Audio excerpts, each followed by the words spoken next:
Hi, today is day 5 of our trip around California. Last night we stayed at Islay Creek Campground, Montaña de Oro State Park. Here's our beautiful Pacific Ocean, and I'll take you down the trail here to show you the campsite and campgrounds. If you want to stay here, it's a great place to stay. You typically need reservations. This is July. We had to get reservations. We only got one night. You can go to reservations.ca.gov, one of those sites. You'll find it. It's a beautiful Monterey cypress here. Hesperocyparis macrocarpa. They grow here. Look at that. Little flat top on these trees. It's from the wind blowing off the coast here.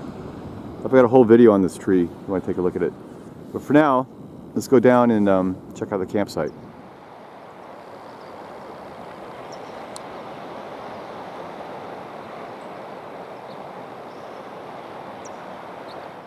So I guess we might have a tsunami here, maybe a big fire.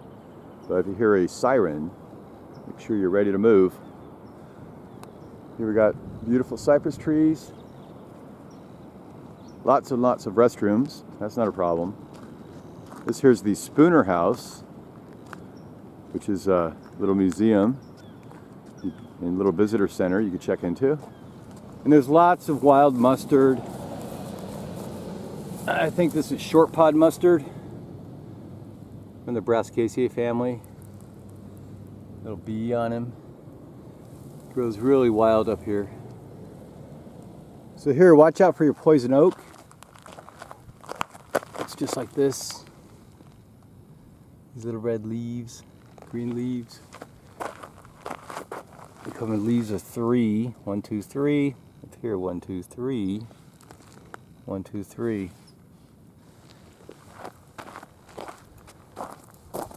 Kind of always a dead giveaway when it turns a little purple like this. So as you head down the trail, you come across this plant, a lot of this. It's called a coffee berry.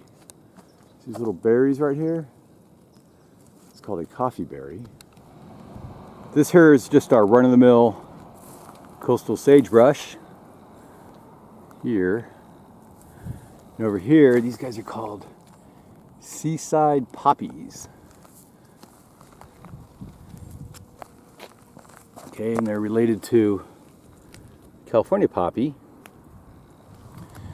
These guys have the variation, or almost like a subspecies, called maritima. So this bird here is a California thrasher, Toxostoma redivivum. You recognize him by his long, upside-down, curving beak and his long tail. Now he's very common in our California chaparral. He's the largest of all the thrashers who live in California.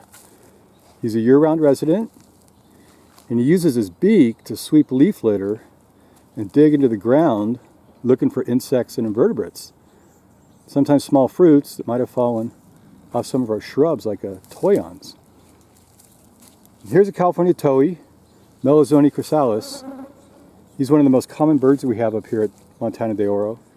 This flower here, this is a California wild rose, or California rose.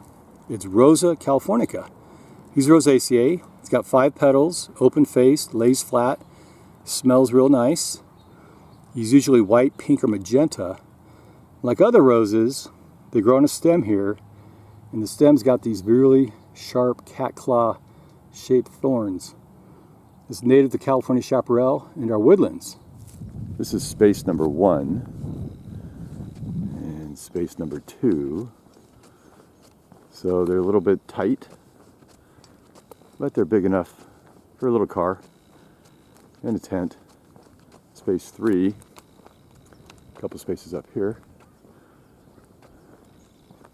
We have trash, restrooms, and there's also water available.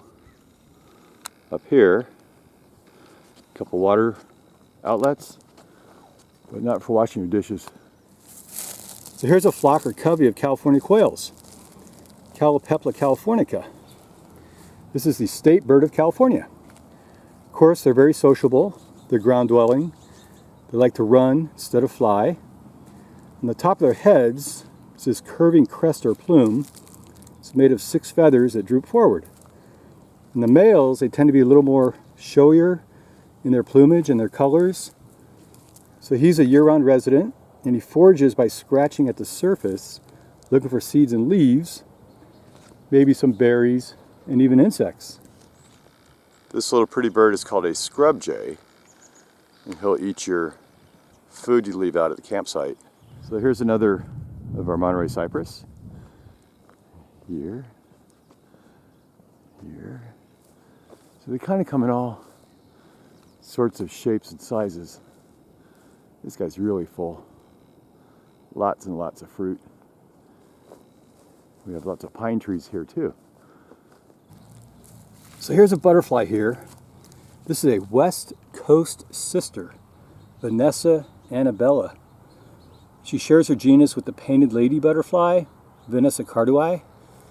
She's a medium-sized butterfly, pretty common throughout western United States and Canada. All right, this plant here is called a cockroach berry, Solanum capsicoides. So the leaves are dark on top, they're glaucous on the bottom. Little fruits here, they're called soda apples. This plant's a Solanaceae, like sacred datura, tomatoes, or eggplants, so they're a little bit poisonous. But in some cases, you could use them for food or medicinal purposes. This shiny little green bug here is called a Figeater Beetle Cotinus mutabilis. Sort of looks like a June bug, a little bit smaller. Now he's a scarab, like in the movie Aladdin by Disney. And here, this really ugly bug, this is a Jerusalem cricket, or potato bug. So when he's mad, he lays on his back like this, opens up his big jaws. Sometimes he makes a hissing sound with his abdomen. So we have a lot of willow trees, arroyo willow. We have toyon. This site is number 23. They all have picnic tables, little fire rings. And when you show up, they'll put your name on the little spot here. It's one of the restrooms. Our campsite's up here. This guy here is a sticky monkey flower, Diplacus aurantiacus. Has these orange-yellow tubular flowers, great for hummingbirds. The leaves here, they're evergreen, lance-shaped, and they grow from Oregon down to California, and they're great for low-water gardens. So this plant here is called common deerweed, or California broom, Acmispon glaber. He blooms from March to August, and the flowers, they start out yellow, and they turn a little reddish with age, and they sort of alternate up the stem in clusters or bundles along these green, erect stems. This is number 24. Up here is spreaded tents. Number 27.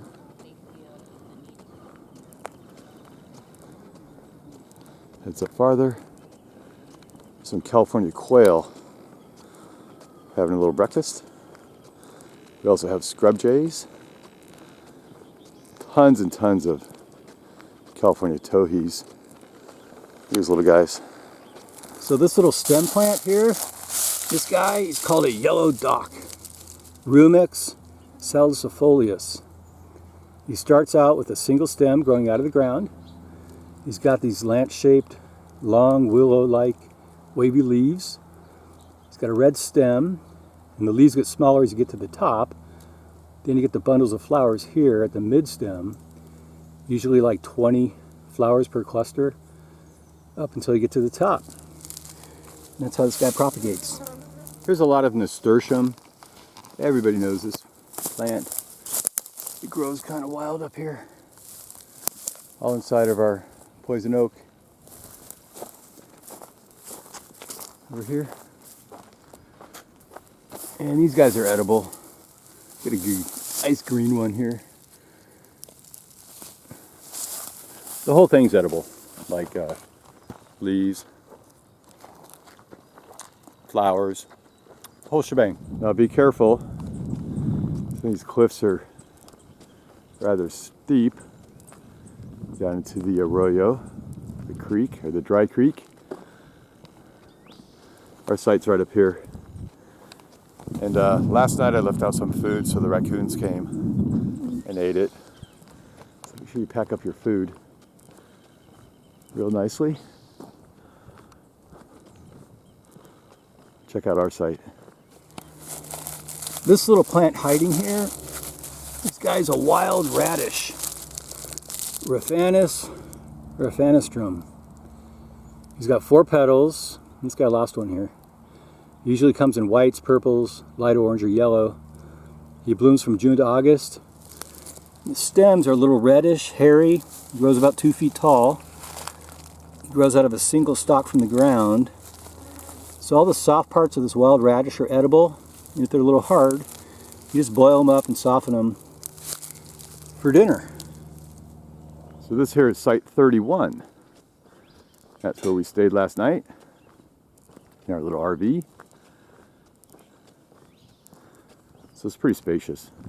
And right next to us, we have some restrooms. And there's tons of stuff to do here. Lots and lots of trails. Some are just about a mile long. Others are 15 miles. We took the Bluff Trail. I have a video on that. And today we're taking the Valencia Trail. It's about 3 miles. Takes you out over the hill here. You get the view of the coast. And I think you get a view of the 9 Sisters volcanoes out in San Luis Obispo County. And maybe I'll be able to see those. It looks like a rather clear day. All right. Thanks for watching. Have a great day.